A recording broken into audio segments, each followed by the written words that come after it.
अस्सलाम वालेकुम बच्चे, कैसे हैं सब लोग? आप सब ठीक होंगे। आज हम फर्स्ट ईयर की physics according to new syllabus chapter 10 का टॉपिक देखेंगे, motion of a charge particle in a magnetic field.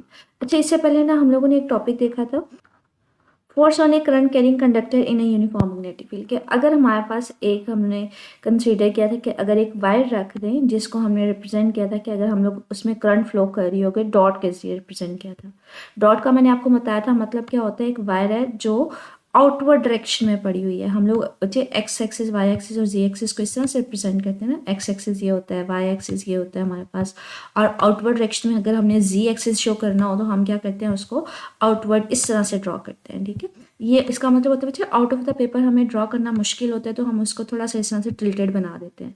तो हमने प्रीवियस टॉपिक में ये पढ़ा था कि अगर एक वायर जिसमें से करंट जो है out of the paper flow कर रही है, अगर उसको आप किसी मैग्नेटिक फील्ड में रख देते हैं तो इसमें से जो करंट फ्लो कर रही होती है, किसी भी वायर में से जब करंट फ्लो करती है तो उसकी सराउंडिंग में ना मैग्नेटिक फील्ड प्रोड्यूस होना शुरू हो जाती है।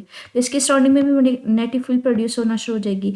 एक साइड पे मैग्नेटिक फील्ड इन अपवर्ड होगी, एक साइड पे डाउनवर्ड होगी। अब यहाँ पे देखें, जो बाहर की मैग्नेटिक फील्ड है वो भी अपवर्ड है, तो ये दोनों एक दूसरे के साथ कंबाइन हो जाती है। यहाँ पे स्ट्रॉन्गर मैग्नेटिक फील्ड हो जाती है और यहाँ पे वीकर होती है।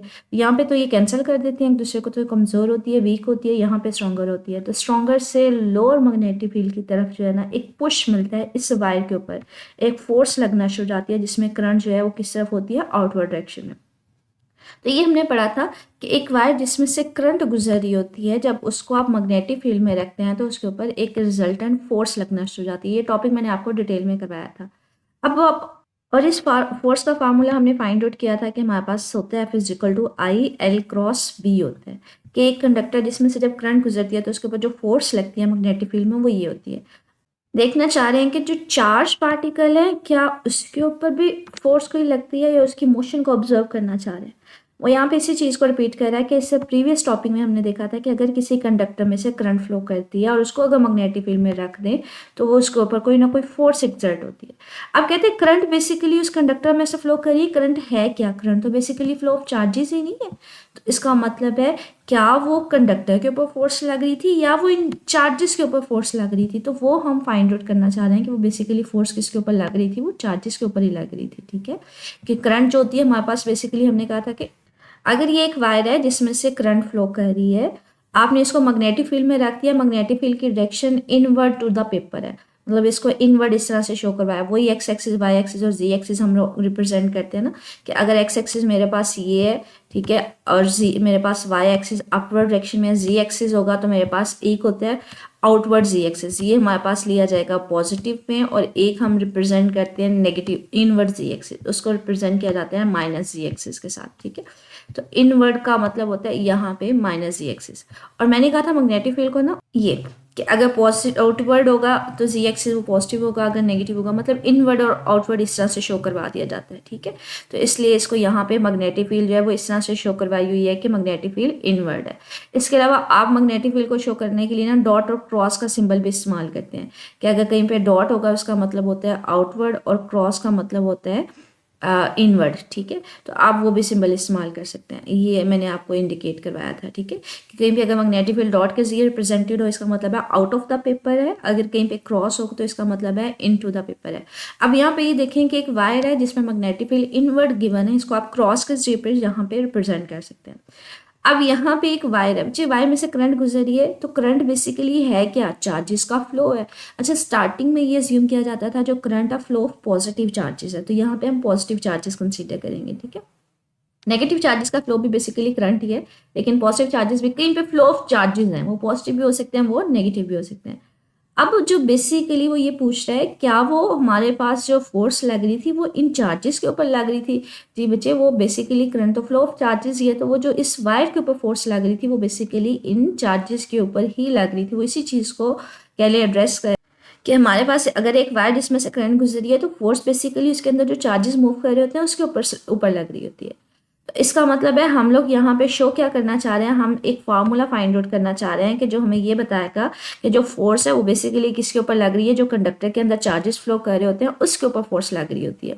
तो हम लोग उसका फार्मूला कैलकुलेट करना चाह रहे हैं, तो हम लोग कैलकुलेट करेंगे। लेकिन हमने जो पहले किया था ना कि अगर एक करंट कैरिंग कंडक्टर है उसको मैग्नेटिक फील्ड में रखते हैं तो उसके ऊपर कोई ना कोई फोर्स लग रही होती है, उसी फार्मूले से हम लोग फाइंड आउट करेंगे वो फार्मूला जिसमें आप बताएंगे कि फोर्स किसी चार्ज पार्टिकल के ऊपर लग रही होती है। कंडक्टर में से चार्जेस जब फ्लो करते हैं तो बेसिकली इन चार्जेस के ऊपर लग रही होती है। मेन हमारे पास कंडक्टर जिसमें से करंट गुजरी थी और मैग्नेटिक फील्ड में उसको प्लेस किया था, उसके लिए तो हम लोगों ने फार्मूला फाइंड आउट किया था ना कि अगर ये कंडक्टर की लेंथ मेरे पास L है, इसमें से करंट I गुजरी है, इसको मैग्नेटिक फील्ड B में रखा हुआ, तो उसके ऊपर फोर्स का ये फार्मूला हमने पढ़ा था।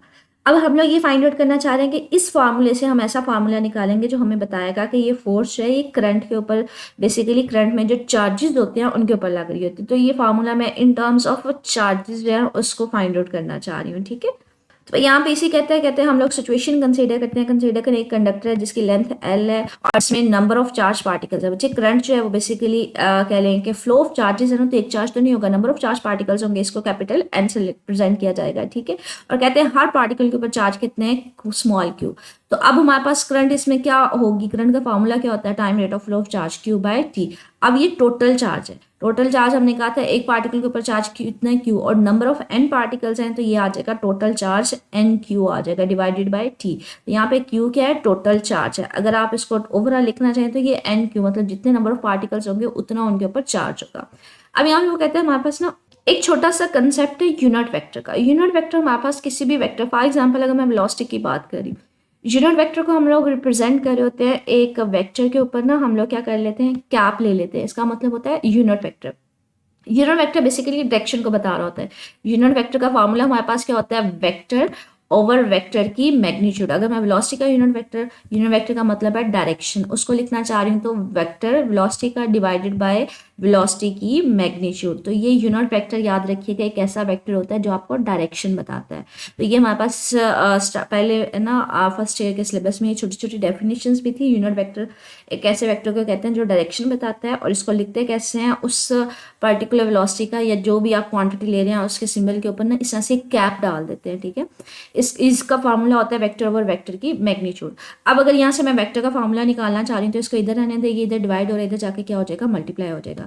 तो v वेलोसिटी वेक्टर किसके इक्वल आ जाएगा, वेक्टर का यूनिट वेक्टर मतलब और मैग्नीट्यूड। ये मैग्नीट्यूड इधर डिवाइड हो रही है, इधर जाके मल्टीप्लाई हो जाएगी, तो ये मैग्नीट्यूड वेलोसिटी की और ये साथ में यूनिट वेक्टर। बच्चे इसको रिप्रेजेंट करने का मैंने अगेन बताया कि हमारे पास यूनिट वेक्टर के ऊपर कैप डाल देते हैं, वेक्टर को रिप्रेजेंट करना उसके ऊपर एरो डाल देते हैं, और ये मैग्नीट्यूड सिंपल होती है। वेक्टर को रिप्रेजेंट करने के दो तरीके हैं, या तो उसको बोल्ड करके लिख देते हैं या फिर हम क्या करते हैं उसके ऊपर एरो डाल देते हैं। हमारी जब हम लोग पेपर कर रहे होते हैं ना उसमें बोल्ड करना थोड़ा डिफिकल्ट होता है, तो उसके निस्बत यही होता है कि आप वेक्टर के ऊपर एरो डाल दें, ठीक है। इसका मतलब है वेलोसिटी वेक्टर जो होगा वो हमारे पास किसके प्रोडक्ट के इक्वल होगा, वेलोसिटी की मैग्नीट्यूड और उसके डायरेक्शन के, यूनिट वेक्टर के। अब ये जो चार्ज पार्टिकल्स हैं जो मूव कर रहे हैं बच्चे, उनकी वेलोसिटी वही उसी डायरेक्शन में नहीं है जिस डायरेक्शन में इस कंडक्टर की लेंथ है। कंडक्टर जितनी लेंथ होगी उसी डायरेक्शन में वो उसी के अलॉन्ग जो है चार्जेस मूव करेंगे, तो हम कहते हैं उसकी वेलोसिटी उसी डायरेक्शन में होगी जिस डायरेक्शन में उनकी लेंथ होगी, इस वायर की लेंथ होगी, क्योंकि वायर की लेंथ के अलॉन्ग ये मूव कर रहे होंगे। तो यहाँ पे हम लोग सिंपली क्या कर सकते हैं, वेलोसिटी वेक्टर को किसके इक्वल ले सकते हैं, velocity vector is equal to velocity की मैग्नीट्यूड इनटू, मैं यहाँ पे एल यूनिट वेक्टर भी ले सकती हूँ कि जितनी कंडक्टर की लेंथ होगी उसके अलॉन्ग ही हमारे पास चार्जेस मूव करेंगे, उसके अलॉन्ग ही वेलोसिटी की डायरेक्शन होती है। तो भाई यहाँ पे इसी फार्मूले को राइट डाउन कर रहे हैं कि जो वेलोसिटी वेक्टर होता है वो प्रोडक्ट होता है किसका, वेलोसिटी की मैग्नीट्यूड का विद हमारे पास जो लेंथ है उसके डायरेक्शन का। क्यों, क्योंकि बच्चे जितनी वायर की लेंथ होगी उसी के अलॉन्ग जो है वो चार्ज पार्टिकल्स मूव ऑन करेंगे। तो हम कहते हैं हमारे पास जिस डायरेक्शन में कंडक्टर की लेंथ होती है उसी डायरेक्शन में चार्जेस की वेलोसिटी होती है, तो दोनों की डायरेक्शन हमारे पास सेम होती है। तो यहाँ पे मैंने एक कंडीशन ली है जिसके अकॉर्डिंगली मैंने क्या कहा है कि जिस डायरेक्शन में हमारे पास लेंथ होगी वायर की उसी डायरेक्शन में चार्जेस जो है वो मूव करेंगे, तो उसी डायरेक्शन में वेलोसिटी होगी उसकी भी डायरेक्शन होगी। तो दोनों की यूनिट वेक्टर को हमने इक्वल करके ना यहाँ पे वेलोसिटी के यूनिट वेक्टर की जगह यहाँ पे एल यूनिट वेक्टर ले लिया। तो यहाँ पे ये बता रहा है क्या है हमारे पास यूनिट वेक्टर है, ये याद रखिएगा। ये किस चीज को रिप्रेजेंट कर रहा होता है, ये बेसिकली डायरेक्शन को शो कर रहा होता है, ठीक है। आगे हमारे पास कहते हैं कि जो फोर्स होती है ना उसकी डायरेक्शन डिपेंड करती है कि जो हम लोग करंट ले रहे हैं वो either due to the flow of charges positive charges ले रहे होते हैं या नेगेटिव। तो हमारी बुक्स में याद रखिएगा जितना भी सिलेबस है ना ओवरऑल, अगर वो सिंपल करंट की बात करते हैं तो वो यूजुअली हम लोग पॉजिटिव चार्जेस की बात करते हैं। अनलेस कि वो बताता नहीं है कि आपके पास इलेक्ट्रॉन है, वरना हम लोग करंट किसकी वजह से लेंगे, हमेशा पॉजिटिव चार्जेस की वजह से लेंगे। ठीक है, तो ये याद रखिएगा, क्योंकि स्टार्टिंग में जो अज्यूम किया जाता था वो स्टार्टिंग में पहले ये अज्यूम किया जाता था कि पॉजिटिव चार्जेस की वजह से करंट फ्लो कर रहा है, लेकिन बाद में इलेक्ट्रॉन डिस्कवर हुआ तो इलेक्ट्रॉन के ऊपर भी अज्यूम किया गया, लेकिन उन्होंने कहा बुक्स के ऊपर अगर पॉजिटिव चार्जेस है तो बजाय इसके कि हम पूरा सिलेबस चेंज करें, आप करंट को पॉजिटिव चार्जेस के लिए ही रहने दें, कह लें कि सिलेबस में इसी तरह से रहने दें। तो अभी भी जो बुक्स में करंट मानी जाती है वो हमारे पास पॉजिटिव चार्जेस के फ्लो की वजह से ही मानी जाती है, लेकिन रियलिटी में याद रखिएगा कि जो करंट है वो किसकी वजह से ली जाती है, वो नेगेटिव चार्जेस, क्योंकि नेगेटिव चार्जेस लाइटर पार्टिकल्स होते हैं, इलेक्ट्रॉन का मैस कम होता है। ठीक है, तो वह कहते हैं हमारे पास जिस डायरेक्शन में लेंथ है हमारे पास उसी डायरेक्शन करंट फ्लो करेगी, तो इसलिए हमारे पास यहाँ पे हम लोग इनको इन डायरेक्शन को सेम लेंगे। अब हमारे पास यहाँ पे अगर ये वायर है जिसमें से चार्जेस फ्लो कर रहे हैं और किसी स्पीड v के साथ मूव कर रहे हैं और कितनी देर तक मूव करेंगे, जितनी इसकी लेंथ होगी, तो हमारे पास अगर मैंने फाइंड आउट करना हो कि उसको कितना टाइम लगेगा, तो वो कहते हैं अगर पार्टिकल्स जो है वो कुछ ना कुछ टाइम तो लेंगे ना उसकी लेंथ वायर में से मूव ऑन करने के लिए, अगर वो स्पीड v के साथ मूव ऑन करें, तो हमारे पास हम लोग फार्मूला क्या पढ़ते हैं बच्चे, स्पीड का फार्मूला होता है डिस्टेंस बाय डी। अब डिस्टेंस कितना ट्रैवल करेंगे, जितनी इस वायर की लेंथ होगी उतना वो डिस्टेंस ट्रैवल करेंगे, तो डिस्टेंस की बजाय बच्चे यहाँ पे हम क्या लिखेंगे, हम लोग यहाँ पे लेंथ लिखेंगे डिवाइडेड बाय टी। ठीक है, आपने टाइम फाइंड आउट करना है, यहाँ पे टाइम डिवाइड हो रहा है, इसको इधर ले जाए, वी को नीचे ले आए, तो ये आ जाएगा T is equal to L by V. ठीक है, ये इसको इधर लेके और इसको नीचे ले आए। हमारे पास बच्चे लेंथ का अगर हम लोग बात करें कि हम लोगों ने ना ऊपर करंट का एक फार्मूला डिफाइन किया था, ये वाला करंट हमारे पास क्या होता है, N Q number of charges divided by time, तो यहाँ पे टाइम की वैल्यू पुट ऑन करेंगे, तो यहाँ पे करंट का फार्मूला क्या था कि total number of charges divided by time, time की जगह आप क्या करें, एल ओवर वी लिखते हैं, एल ओवर वी हमने लिखा था, तो बच्चे जो वी है वो ऊपर जाके इन्वर्स हो जाएगा, तो ये आ जाएगा वी ऊपर मल्टीप्लाई हो जाएगा, तो ये आ जाएगा N Q V divided by L, तो ये याद रखिएगा करंट का फार्मूला है N Q V divided by L. अब हमने एक फार्मूला निकाला था जो पूरी की पूरे कंडक्टर के ऊपर, ये वाला फार्मूला हमने निकाला था कि अगर किसी वायर में से करंट फ्लो कर रही है, उसकी लेंथ एल है, उसको मैग्नेटिक फील्ड में रखते हैं, तो उसके ऊपर ये फोर्स एक्ट करती है, तो फोर्स का फार्मूला ये निकाला था। हम लोग बेसिकली इसी फार्मूले को अगेन रीराइट करना चाह रहे हैं, लेकिन चार्जेस के टर्म में, कि हम लोग ओवरऑल करंट की बात नहीं करना चाह रहे हैं, हम उसको चार्ज के फॉर्म में लिखना चाह रहे हैं। तो ये फार्मूला हमने पहले पढ़ा हुआ है, उसी फार्मूले को लिखा हुआ है, F is equal to I into L cross B. मैंने आपसे अगेन कहा बच्चे वेक्टर को लिखने का तरीका क्या होता है, उसको बोल्ड करके लिख देते हैं, मोटा करके लिख देते हैं। एल भी हमारे पास यहाँ पे हमने वेक्टर लिया हुआ है और बी भी वेक्टर लिया हुआ है, तो ये आपने जब पेपर में लिखना है आपने इस तरह से नहीं लिखना, आपने पेपर में इसके ऊपर एरो साइन डालना है, क्योंकि पेपर में गाढ़ा करके या बोल्ड करके लिखना थोड़ा डिफिकल्ट हो जाता है। करंट हमारे पास वेक्टर नहीं होती, इसलिए ये देखें ये थोड़ा वो कह लें कि बोल्ड नहीं हुआ। ठीक है, बाकी ये तीन फैक्टर्स जो है ये बोल्ड हुए हुए। अब मैं जैसे मैंने आपसे बताया था ना कि ये हमारे पास जैसे मैंने वेलोसिटी का यूनिट वेक्टर डिफाइन किया था कि हमारे पास होता है वेक्टर ओवर वेक्टर की मैग्नीट्यूड, हमने दोनों की डायरेक्शन सेम ली थी एंड सो ऑन। इसी तरह से अगर मैं लेंथ का यूनिट वेक्टर डिफाइन करना चाहूँ तो लेंथ का यूनिट वेक्टर क्या होगा, फिर वो होगा हमारे पास वेक्टर ओवर लेंथ की वेक्टर ओवर वेक्टर मैग्नीट्यूड। ठीक है, तो यहाँ से हमारे पास आ जाएगा लेंथ की वेक्टर, वेक्टर ओवर वेक्टर की मैग्नीट्यूड है। ठीक है, तो इसी फॉर्मूले को यहाँ से अगर मैं वेक्टर का निकालना चाहूँ तो यहाँ पे ये इधर रहेगा, ये इधर जाके मल्टीप्लाई हो जाएगा। तो ये देखिए इसी को लिखा हुआ है वेक्टर, लेंथ का vector is equal to length की मैग्नीट्यूड को उसको यूनिट वेक्टर के साथ मल्टीप्लाई किया हुआ है। ठीक है, तो इस फार्मूले को पुट ऑन कर दें, लेंथ वेक्टर की बजाय यहाँ पे लेंथ की मैग्नीट्यूड इसका यूनिट वेक्टर, और यहाँ पे करंट का जो फार्मूला हमने फाइंड आउट किया था उसको राइट डाउन किया हुआ है। ठीक है, तो ये थोड़ा सी वैल्यूज पुट ऑन किया, लेंथ के साथ हमारे पास कैंसिल आउट हो जाएगा, बाकी क्या बचेगा N Q V L unit vector multiply by B. ठीक है, अब क्या करें बच्चे, हमारे पास इसको इसके साथ मल्टीप्लाई कर दें, ब्रैकेट के अंदर लिखना चाह रहे हैं ब्रैकेट के अंदर लिख, या इसी तरह से लिखना चाह रहे हैं इसी तरह से लिखते हैं, लेकिन बेटर ऑप्शन यही होता है कि आप इसको ब्रैकेट में क्लोज कर देते हैं। ठीक है, ये क्लोज भी इस तरह से भी किया जा सकता है, बी को हम इसके साथ मल्टीप्लाई कर देते हैं, या ब्रैकेट के बगैर लिखना चाह रहे हैं वैसे भी लिख सकते हैं। अच्छा, ये एडिशन नहीं है कि ये जो फैक्टर है इसके साथ अलहदा मल्टीप्लाई होगा, इसके साथ अलहदा मल्टीप्लाई होगा, ये मल्टीप्लीकेशन है, तो ये दोनों के साथ एक ही दफ़ा मल्टीप्लाई होगा। ठीक है, एन क्यू वी। अब वी और एल की मैग्नीट्यूड हमने पढ़ा था, जैसे मैंने आपको एक्सप्लेन भी किया था कि ये किसके इक्वल होता है, v और l की जो हमारे पास यूनिट वेक्टर होता है वेलोसिटी v के इक्वल होता है। ये मैंने आपको बताया था ना कि ये वेलोसिटी वेक्टर v के इक्वल होता है, इन दोनों के प्रोडक्ट जो होता है हमारे पास। तो इसी वैल्यू को यहाँ पे पुट ऑन करेंगे कि हमारे कि जो वेलोसिटी की मैग्नीट्यूड और l की जो यूनिट वेक्टर होता है वो किसके इक्वल होता है, वेलोसिटी वेक्टर v के इक्वल होता है। तो ये टोटल फोर्स आ गई, जो वायर में से टोटल जो चार्जेस मूव कर रहे हैं उनके ऊपर कितनी फोर्स लग रही है। अगर आपने सिंगल पार्टिकल के ऊपर सिंगल चार्ज के ऊपर फाइंड आउट करना हो तो इस पूरे के पूरे फार्मूला को आप टोटल नंबर ऑफ पार्टिकल से डिवाइड कर देंगे। डिवाइड कर देंगे तो बच्चे एन एन से क्रॉस हो जाएगा तो ये क्यू वी बी आ जाएगा, ठीक है, क्यू वी क्रॉस बी आ जाएगा। अब क्यू हमारे पास क्या बच्चे, ये स्केलर क्वांटिटी है और वेलोसिटी और मैग्नेटिक फील्ड क्या है हमारे पास, वेक्टर क्वांटिटी है। तो क्रॉस की जगह बच्चे आप साइन थीटा भी लिख सकते हैं, जैसे हम लोग डॉट और क्रॉस का फार्मूला पढ़ते हैं ना कि डॉट की जगह हमेशा कॉस आता है और क्रॉस की जगह क्या आ जाएगा, साइन थीटा आ जाएगा। अब इस केस में आप ये भी बता सकते हैं फोर्स कब मैक्सिमम होगी कब मिनिमम होगी। तो अगर तो साइन थीटा, थीटा की वैल्यू जो है वो 90 डिग्री हो, ठीक है, 90 डिग्री का मतलब है परपेंडिकुलर हो अगर वेलोसिटी और मैग्नेटिक फील्ड, ठीक है, तो हमारे पास साइन 91 होता है तो फोर्स क्या होगी, मैक्सिमम होगी, वो किसके इक्वल आ जाएगी, क्यू बी बी के इक्वल आ जाएगा। लेकिन अगर थीटा की वैल्यू 0 हो तो हमारे पास साइन 0 0 होता है, मतलब पैरेलल है, तो हमारे पास फोर्स की वैल्यू क्या आ जाएगी, वो 0 आ जाएगी, ठीक है। तो ये दो केसेस हैं, ये अलग से शॉर्ट क्वेश्चन या एमसीक्यू में भी पूछ लिए जाते हैं कि आपके पास magnetic force on a charge particle वो कब मैक्सिमम होती है कब मिनिमम होती है। फॉर एग्जांपल ये क्वेश्चन आ जाता है, one will be the force on a charge particle maximum and minimum, तो आपने बताना है इस फार्मूले को राइट डाउन करेंगे। इस फार्मूले के अकॉर्डिंगली अगर एंगल की वैल्यू 90 डिग्री है, हमारे पास परपेंडिकुलर है दोनों चार्ज और हमारे पास जो उसकी स्पीड है और हमारे पास मैग्नेटिक फील्ड, तो हमारे पास फोर्स मैक्सिमम होगी।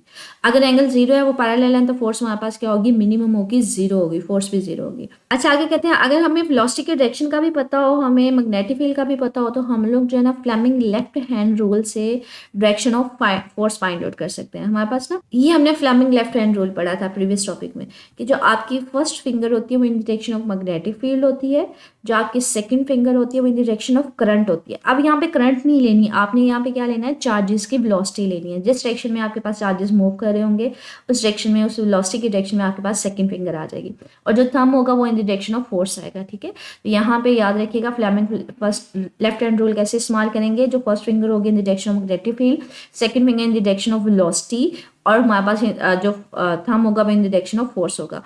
तो यहाँ पे एक सिचुएशन, एक डायग्राम दे रहा है कि फॉर एग्जांपल आपके पास जो मैग्नेटिक फील्ड है वो इनटू द बोर्ड है, ठीक है, वो अंदर की तरफ है, ठीक है। क्रॉस का मतलब होता है इनटू द पेपर या इनटू द बोर्ड। जो हमारे पास हम लोग एक्स एक्सिस वाई एक्सिस, वही अगेन वही इसमें कंसेप्ट आएगा कि जो एक्स एक्सिस होता है वो हमारे पास अलोंग द एक्स एक्सिस ये वाला होता है, वर्टिकल एक्सिस ये होता है, और जी एक्सिस अगर हमने रिप्रेजेंट करना हो आउटवर्ड या इनवर्ड तो इसको इसका से थोड़ा सा टिल्टेड कर देते हैं, ठीक है। या तो इस तरह से रिप्रेजेंट कर दिया जाता है या फिर इसको ना क्रॉस के जी रिप्रेजेंट किया जाता है। क्रॉस का मतलब है इनवर्ड टू द पेपर या इनटू द पेपर या इनटू द बोर्ड, ठीक है। तो मैग्नेटिक फील्ड को रिप्रेजेंट कर रहा है वो किसके जी है, इनटू द पेपर, अंदर की तरफ है, वेलोसिटी इस तरफ है। तो आप बताएं फोर्स की डायरेक्शन क्या होगी। जैसे अपना राइट हैंड रूल इस्तेमाल की, left hand sorry Fleming left hand इस्तेमाल कीजिएगा। अपनी जो फर्स्ट फिंगर है in the direction magnetic field रखिएगा, second finger in the magnetic field velocity, और जो फोर्स आ जाएगी वो अपवर्ड डायरेक्शन में आएगी। तो वो जो चार्ज थोड़ा सा स्ट्रेट जा रहा था, फोर्स ऊपर की तरफ लगने की वजह से ना उसकी थोड़ा सा पाथ जो है वो बेंड होना शुरू हो जाता है, अपवर्ड डायरेक्शन में जाना शुरू हो जाता है। ये है हमारे पास पॉजिटिव चार्ज में। अगर बच्चे नेगेटिव चार्ज होगा तो वो ऑटोमेटिकली उसकी डायरेक्शन ऑपोजिट हो जाएगी, अगर अपवर्ड थी तो वो क्या हो जाएगी, वो डाउनवर्ड में हो जाएगी। अच्छा इसका एक और तरीका भी होता है कि अगर पॉजिटिव चार्जेस होगा तो फ्लेमिंग लेफ्ट हैंड रूल है, अगर वो नेगेटिव चार्जेस पे आ जाएंगे ना तो ऑटोमेटिकली वो लेफ्ट से राइट हैंड पे कन्वर्ट हो जाएगा। तो राइट हैंड के अकॉर्डिंगली अगर आप first finger in the direction of magnetic field और second finger in the direction of velocity रखते हैं ना, तो चार्ज की डायरेक्शन क्या आ जाएगी, फोर्स की डाउनवर्ड डायरेक्शन में आ जाएगी। चार्ज स्ट्रेट जा रहा था, फोर्स नीचे की तरफ लग रही है तो इसलिए उसका पाथ स्ट्रेट नहीं रहता, वो थोड़ा सा बेंड होना शुरू हो जाता है, ठीक है। तो याद रखिए कि अगर फ्लेमिंग हमारे पास रूल जो है पॉजिटिव चार्जेस के लिए वो लेफ्ट हैंड रूल है, उसके अकॉर्डिंगली फोर्स की डायरेक्शन फाइंड आउट करें तो नेगेटिव के लिए डायरेक्शन हमेशा ऑपोजिट हो जाएगी फोर्स की, या फिर अगर आप पॉजिटिव के लिए लेफ्ट हैंड इस्तेमाल करें तो नेगेटिव के लिए राइट हैंड आ जाएगा, ठीक है। तो ये याद रखिएगा, ये इंपॉर्टेंट लॉन्ग क्वेश्चन है बच्चे, ये बड़ी दफ़ा बोर्ड में आया भी हुआ है, आपने इसको मेक श्योर करना है, लाजमी करना है। इसमें नया कंसेप्ट है ये यूनिट वेक्टर क्या है कि ये डायरेक्शन को बता रहा होता है, बेसिकली वेक्टर ऑफ वेक्टर की मैग्नीट्यूड, बाकी आप इसको फाइंड आउट करेंगे, ठीक है। और Fleming left hand rule again वही है, सिर्फ और सिर्फ जिस सेक्शन में हमारे पास करंट की उस सेक्शन में वेलोसिटी आ जाएगी, ठीक है। अच्छा ये आपकी एक्सरसाइज का कॉम्प्रिहेंसिव क्वेश्चन भी है 10.4, determine the force acting on a charge particle moving through a medium, कि अगर मीडियम में से कोई चार्ज पार्टिकल फ्लो कर रहा है तो उसके ऊपर फोर्स की मतलब फाइंड आउट करना है। तो आज का ये टॉपिक पूरा इसमें आएगा, ठीक है। मजीद बच्चे इसमें कुछ पूछ रहा हूँ मेरे से कमेंट सेक्शन में पूछ लीजिएगा। ओके, अल्लाह हाफिज़।